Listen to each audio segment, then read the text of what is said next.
Hello everyone, welcome back to my channel. আমার একটা নতুন ব্লগে তোমাদের সবাইকে জানাই স্বাগত।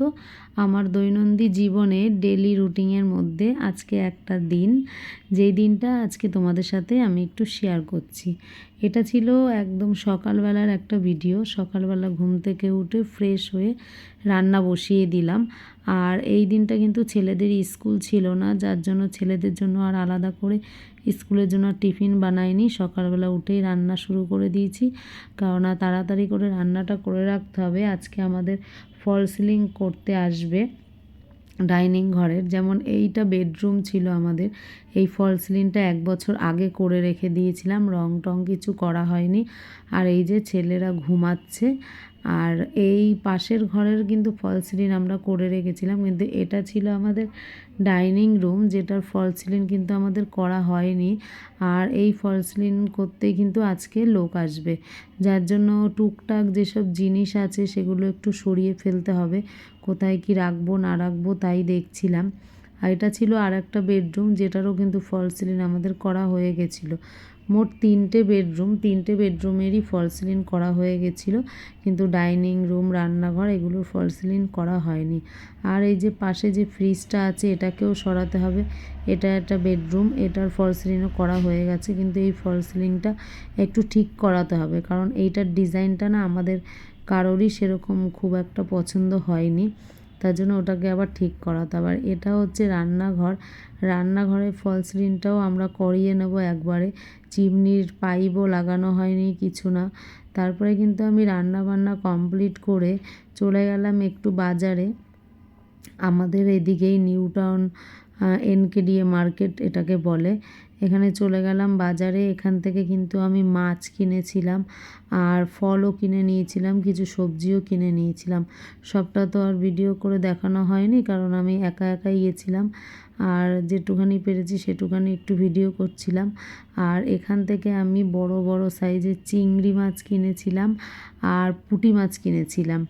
আর এখানে দেখো অনেক দোকান সেদিন বসেনি, আবার অনেক দোকান বসেওছে। বেশ ভালো ভালোই মাছ ওঠে এই NKDA মার্কেটে।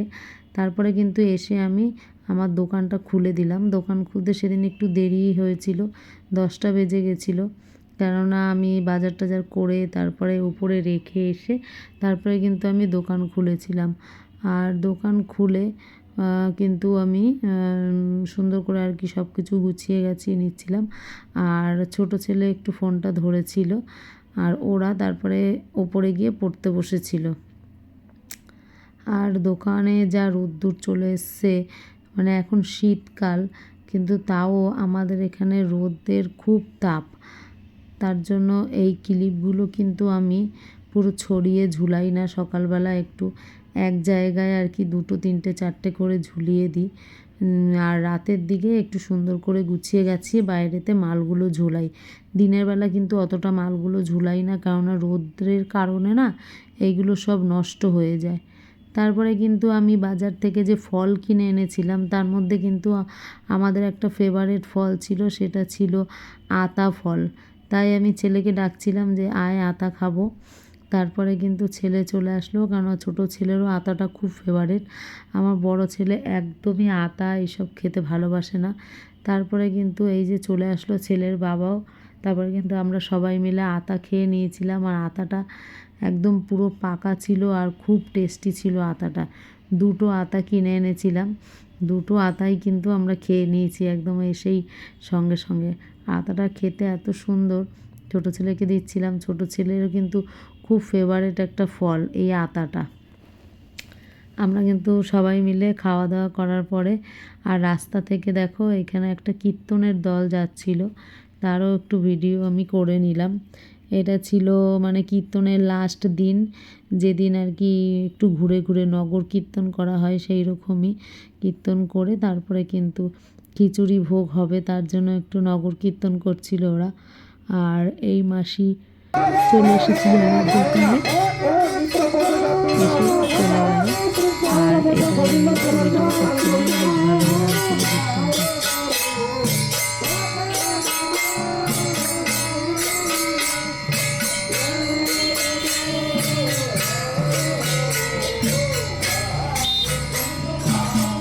আর এইটা কিন্তু ছিল দুপুরের আর কি খাওয়া দাওয়া। আমি যে বড় বড় চিংড়ি মাছ এনেছিলাম সেইটা কিন্তু কচু দিয়ে রান্না করা হয়েছিল। এই কচু দিয়ে চিংড়ি মাছ মানে বড় বড় ছোট চিংড়ি মাছ দিয়ে তো অনেক খেয়েছি, কিন্তু বড় চিংড়ি মাছ দিয়ে খাওয়া হয়নি। আর যেহেতু ওই ঘরে ফল সিলিং হচ্ছে, আমরা কিন্তু ঘরের মধ্যে বসেই খাচ্ছিলাম। আর দেখো এক বেলার মধ্যে ফল সিলিংয়ের কিন্তু অনেকটা কাজ কিন্তু রেডি হয়ে গেছে। ওরা আর কি এই চ্যানেলগুলো লাগাতেও শুরু করে দিয়েছে। এত তাড়াতাড়ি হয়ে যাবে আমি ভাবতেও পারিনি। বেশ অনেকটা কাজ এগিয়ে গেছে, কেননা ওরাই বলছিল যে মাঝখানে 2 দিন আসবে না, তার জন্য একটু স্পিডেই করছিল। আর এই কাজগুলো তো কন্ট্রাক্টেই দিয়ে দেওয়া হয়, তাই ওরা যতদিন বসে করে সেটা কোনো ব্যাপার না। কিন্তু তাও এটা তো আমাদের ঘরের মধ্যের ব্যাপার, ঘরের মধ্যে থেকে কাজ করানো, ধুলো বালি যতটা তাড়াতাড়ি কাজটা হয়ে যায় ততই ভালো। তারপরে কিন্তু বিকাল হয়ে গেল, আর বিকালে কিন্তু গিয়ে আমি সন্ধ্যাবেলা আবার দোকান খুলে দিলাম। সন্ধ্যা কিন্তু 5টা 5:30টার দিকে আমি দোকানটা খুলি, কেননা এখন তো শীতকাল। যখন গরমকাল থাকে তখন 6:30টার দিকে দোকান খুললেও কোনো অসুবিধা হয় না, কিন্তু এখন তো শীতকাল, তার জন্য একটু সকাল সকাল যদি দোকানটা না খোলা হয় পুরো অন্ধকার হয়ে যায়, তার জন্য একটু 5টার দিকেই মোটামুটি দোকানটা খোলা হয়। আর তারপরে কিন্তু আমরা দোকান টোকান করে তারপরে কিন্তু দোকান আবার বন্ধও করে দিলাম। এটা কিন্তু বন্ধ করার টাইমের ভিডিও, যখন দোকান খুলেছিলাম তখন কিন্তু ভিডিও করা হয়নি। আর সব কিছু একটু পরিষ্কার করে মুছে টুছে রেখে গুছিয়ে গাছিয়ে আমার দোকানটা বন্ধ করছিলাম। দোকান বন্ধ করতে করতে কিন্তু আমার 10টা থেকে 10:30 বেজে যায়, কোনো কোনো দিন তার থেকেও দেরি হয়। আমার দোকানটা বন্ধ করতে হয়, আমাদের যে মেন দোকানটা মানে আমার হাজব্যান্ডের দোকানটা বন্ধ করতে হয়, আর বন্ধ করতে করতে কিন্তু আধ ঘন্টার বেশি লেগে যায়। আর আমাদের যেহেতু বাড়িতেই দোকান, তার জন্য কিন্তু আমাদের কোনো অসুবিধা হয় না। রাত হলেও কি যে দোকান বন্ধ করে অনেকটা দূর জার্নি করে যেতে হবে সেরকম কোনো ব্যাপার নেই, বাড়িতেই দোকান। একটু রাত করে দোকান বন্ধ করলেও কিন্তু কোনো অসুবিধা নেই। কিন্তু অসুবিধা হচ্ছে এটাই যে ছেলেরা অস্থির হয়ে যায় যে মা বাবা কখন ঘরে যাবে, ওরা ডাকতে চলে আসে যে চলো চলো তাড়াতাড়ি, কেননা ওদেরও তো ভালো লাগে না যে মা বাবা ওখানে দোকানে রয়েছে, ওদের ঘরে একা একা ভালো লাগে না। ওরা ভাবে যে কখন মা আর বাবা আসবে, ওদের সাথে থাকবো, বসবো, কথা বলবো। তার জন্য কিন্তু ছেলেরা চলে আসে দোকানে, বলে যে তাড়াতাড়ি দোকান বন্ধ করো, চলো ওপরে। তার জন্য আর একটু তাড়াতাড়ি বন্ধ করি। যাই হোক, এই যে দোকানটা ভেতর দিক থেকে বন্ধ করে দিচ্ছে ভালো করে ছিটকিনি দিয়ে। তাহলে তোমরা ভিডিওটা দেখো, আর ভালো লাগলে অবশ্যই একটা লাইক করো। Tata, bye bye. পরের দিন আবার কোনো একটা নতুন ভিডিও নিয়ে তোমাদের সামনে চলে আসবো। ততক্ষণের জন্য টাটা, বাই বাই।